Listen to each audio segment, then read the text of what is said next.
el estudio de la Escritura, ya de la palabra de nuestro Dios, en el libro de Hechos. Acuérdate que el día de ayer quedamos en el capítulo 5, perdón, donde estuvimos hablando de la economía de la iglesia y cómo debe manejarse esta economía, la cual muchos en este tiempo han hecho caso omiso de este sistema y han implantado un sistema tiránico, un sistema represivo, un sistema también, hermanos amados, sutilmente, hermanos, trabajando la psicología, ¿verdad?, de los creyentes, no enseñando la palabra. Y eso, bueno, como hablábamos anoche, también es parte de la apostasía, donde se introducen ideas, pensamientos foráneos por años. Esto no es, hermano, de ahora, no podemos decir que es hoy día, sino que esta situación se viene dando a lo largo de los años y no podemos negarla, la cual también ha sido, eh, ¿cómo decirle?, ha sido propicio para los que no conocen al Señor y ha sido motivo de burla, ¿verdad?, con respecto al Evangelio, por muchas situaciones que se dan, hermanos, en el ámbito estructural de la iglesia. Por eso es importante, hermanos, escudriñar la Escritura, leer, estudiar la palabra del Señor, para no caer en el hierro, mm, y así arrastrar al error a muchos que de corazón sincero sirven al Señor, que de corazón sincero han llegado, ¿cierto?, a la convicción, perdón, de seguir al Señor y no cohabitar con el pecado ni con la maldad. Entonces es importante, por eso que Pablo aconseja, ¿cierto?, a Timoteo que predique la palabra en todo tiempo. En todo tiempo la palabra del Señor debe ser predicada,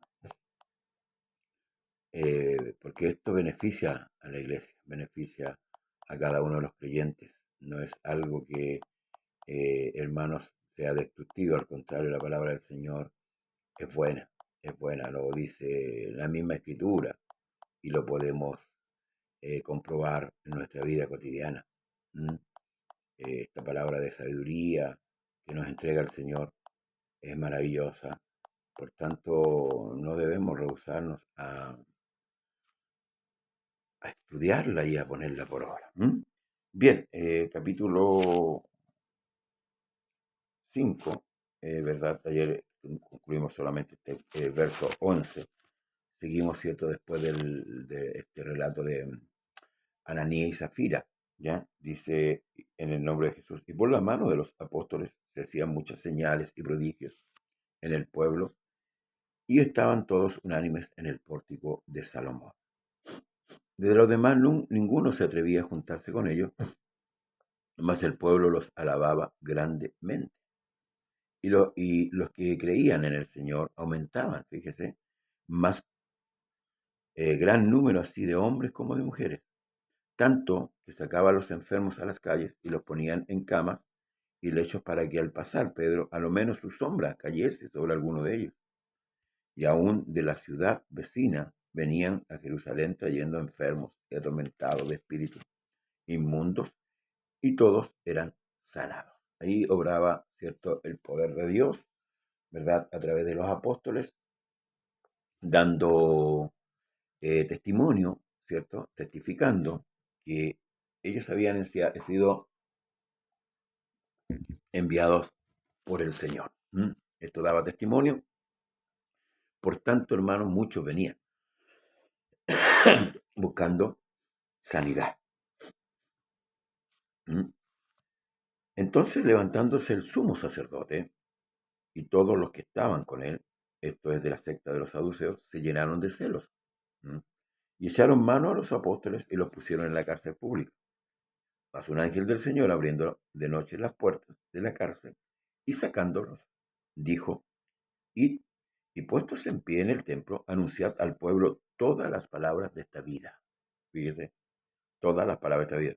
Habiendo oído esto, entraron de mañana en el templo y enseñaban. Entre tanto vinieron el sumo sacerdote y los que estaban con él, y convocaron al concilio y a todos los ancianos de los hijos de Israel, y enviaron a la cárcel para que fuesen traídos.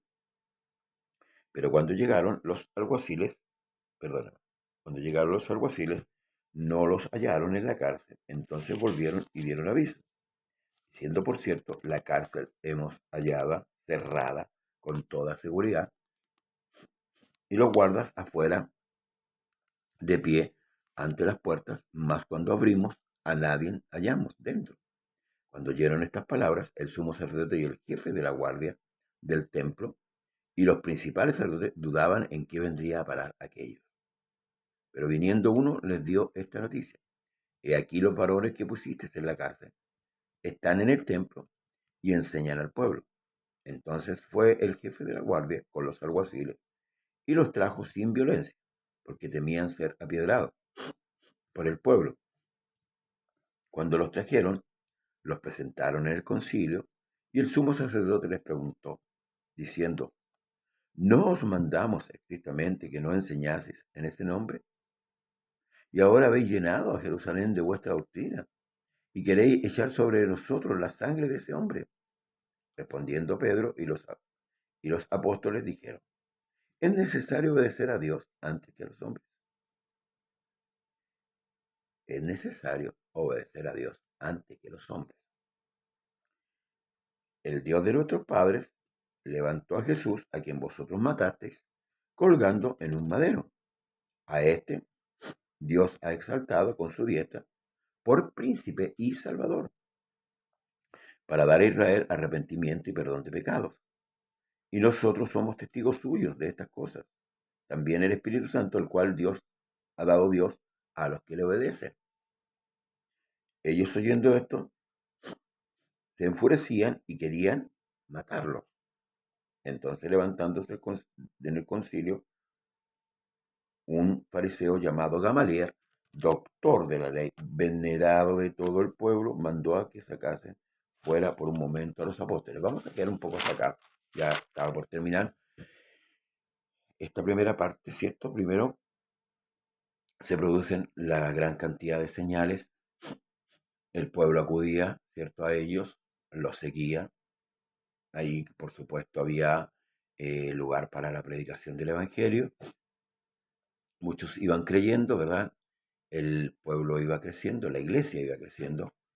Esto causó que los fariseos apresaran a Pedro y a Juan una segunda vez, los dejaran toda la noche, según su parecer, la noche en la cárcel, ¿verdad?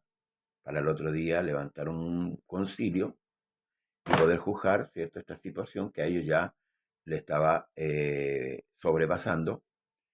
Y bueno, dice la escritura que vino un ángel, abrió las puertas, ¿cierto?, de la cárcel y les dio una orden: Id, y puestos en pie en el templo, anunciad al pueblo todas las palabras de esta vida. Ahí está la ordenanza, ¿verdad?, que por medio del ángel es dada. Dios da esa orden por medio de este ángel.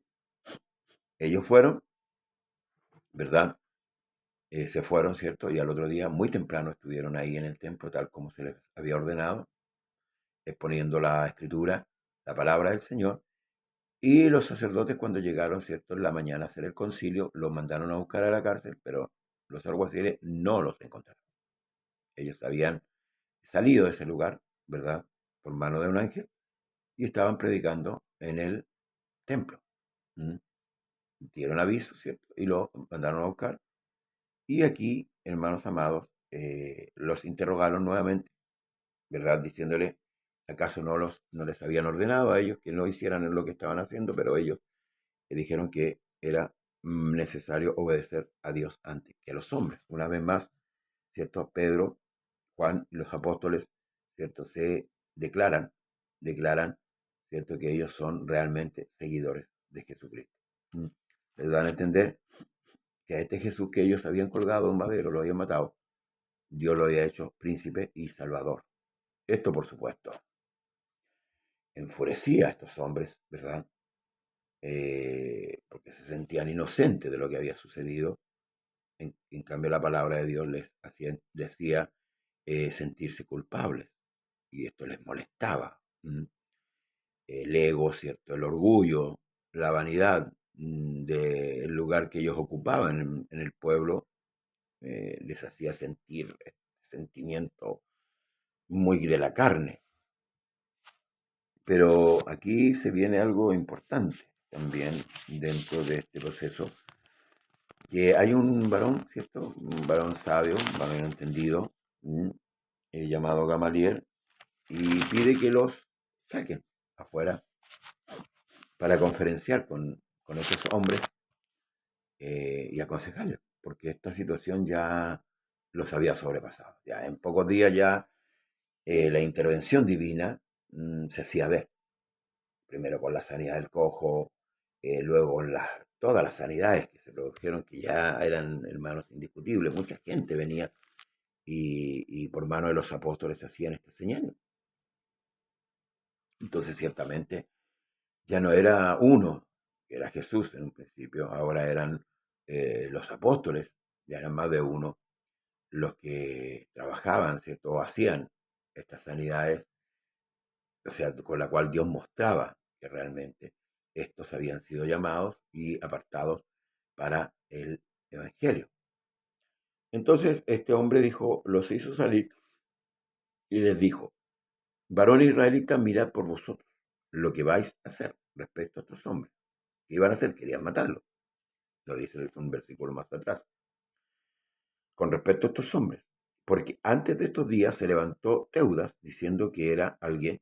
Este se unió un número como de 400 hombres, pero él fue muerto y todos los que lo decían fueron dispersados y reducidos a nada.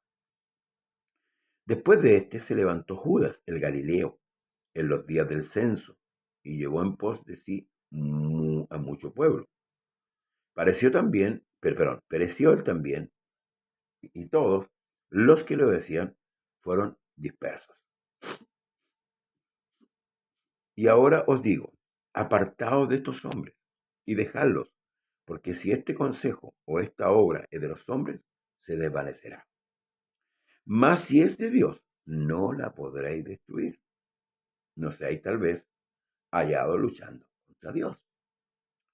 Y convinieron con él, y llamando a los apóstoles, después de azotarlos, les intimaron que no hablasen en el nombre de Jesús, y los pusieron en libertad. No los mataron. El consejo de este hombre fue muy sabio. ¿Sí? Da el ejemplo de dos hombres que se habían levantado en sedición, los cuales, cierto, habían sido muertos, y todos los seguidores de estos hombres eh, se expresaron. O sea, la obra era muy humana. Ahora, ¿por qué refiere este consejo este hombre llamado Gamaliel? Recordemos que Cristo fue muerto, resucitado, por supuesto, y esa obra no se terminó. O sea, estos hombres están dando testimonio. Al parecer, ¿cierto? Para ellos, que este Jesús estaba muerto, pero para los discípulos no, porque ellos habían sido testigos de su resurrección. Y el poder de Dios, ¿cierto?, apoyaba lo que ellos predicaban. Entonces ellos hablaban con firmeza, como dice la Escritura, hablaban con denuedo la palabra del Señor. ¿Mm? Y esto le hacía, ¿cierto?, a este hombre sabio y entendido, le hizo, como digo yo, le hizo música porque habían pasado dos hombres, los cuales habían arrastrado a mucha gente, pero una vez muertos estos hombres, y esa obra, perdón, se terminó a comparación con la obra de Cristo. Por eso les dijo que si esta obra era de Dios, no la podréis destruir. No seáis tal vez hallados luchando contra Dios. ¿Sí? Y por ahí la Escritura dice que quien se fue contra Dios y le fue bien. No hay nadie que le haya ido bien. Entonces ellos de esta manera querían detener en parte esta obra, ¿cierto? Que había comenzado este día de Pentecostés, ya donde todos fueron llenos del Espíritu Santo, pero no pudieron. Mire, fíjese cómo ocupan la violencia, el amedrentamiento para poder detenernos, pero no puede, no, de ninguna manera. Mire, ellos convivieron con él, ¿cierto? Pero llamando a los apóstoles, los azotaron y de pasadita los amenazaron, los intimaron, los amenazaron. ¿M? Querían hacer sentir miedo. ¿M? No sé con qué, en qué fue la amenaza, pero eh, el objetivo era que los discípulos cerraran su boca. No los iban a matar porque ciertamente para ellos era complicado. ¿M? Eh, Había que tener, hermanos, una acusación muy fundamentada, la cual no había, pero sí habían pruebas de lo que Dios hacía por mano de ellos. Entonces los golpean, los amenazan y los dejan en libertad. ¿Sí? Y ellos, mire la reacción de los discípulos, y ellos salieron de la presencia del concilio gozosos de haber sido tenidos por dignos de padecer afrenta por causa del nombre. Y todos los días en el templo y por las casas no cesaban de enseñar y predicar a Jesús. Resultado de la amenaza de ellos, no tuvo ningún resultado, porque estos hombres estaban llenos del Espíritu Santo. Sí, era imposible que pudieran convencerlos, hermanos amados, de que cambiaran de actitud y dejasen, ¿cierto?, de predicar a Cristo. El testimonio estaba en ellos. Ellos habían visto, habían oído, habían sido partícipes del poder de Dios. Vemos a Pedro y a Juan sanando un cojo a través del poder del Espíritu Santo, o sea, y vemos muchos sanados, como relata este capítulo 6, 5, perdón, que vieron muchos sanados. Entonces era imposible, hermano, era imposible que ellos negasen la verdad, era imposible. Ellos ya estaban afiatados a esta verdad. ¿M? Y aunque fuesen perseguidos, aunque fuesen encarcelados, aunque fuesen maltratados, ellos les daba lo mismo. Ellos estaban, ahora sí se cumplía lo que Pedro había dicho una vez humanamente: yo estoy dispuesto a dar la vida, si fuese necesario. Ahora sí se estaba cumpliendo. ¿M? Pero ojo con esto, no por la fuerza de voluntad de Pedro, no, sino por el poder del Espíritu Santo que habitaba en Pedro. Entonces, nosotros tenemos que, hermanos amados, procurar, porque hoy día hay tanta dispersión en la iglesia. Hoy día sí, mañana no, hoy día sí, mañana no. ¿Por qué? ¿Cuál es la razón? ¿Estamos realmente llenos del Espíritu Santo? Hemos errado en distinguir claramente la verdadera llenura del Espíritu Santo, reemplazándola con un hablar en lenguas por 2 o 3 minutos, o por una emocionalidad. Hemos transformado eso. ¿Qué es ser lleno del Espíritu Santo? Hoy día la iglesia tiene conflicto con aquello porque llama, por ejemplo, en un culto a una persona llena que esté llorando, que esté hablando una lengua que no se entiende, por supuesto, y confunde, más que, hermanos, aclarar, confunde. En cambio, cuando se predica la palabra es clara y es precisa. Entonces, ¿qué significa ser lleno del Espíritu Santo? Pablo le dice a los colosenses que la palabra de Cristo more en abundancia en vosotros. Fíjese. Estos hablaban con todo de nuevo. No eran hombres de letra, eran hombres del vulgo.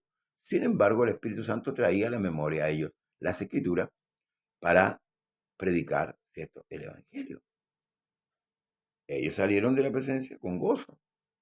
Sí, fíjese. De sentirse partícipes de los padecimientos de Cristo. Hoy día no, hoy día es diferente. Ni siquiera nosotros asimilamos que somos la iglesia. somos la esposa, que Cristo murió por nosotros, eh, porque sabe, en el fondo, hoy día gran parte de los creyentes está sujeto a una religión, sí, a una religión. Llámese como se llame, pentecostal, adventista, metodista, católico, mormón, testigo de Jehová, musulmanes, todo está sujeto a una religiosidad. Entonces, hermanos, estos hombres se sintieron gozosos de haber sido parte del sufrimiento o haber padecido por causa del nombre de Jesucristo.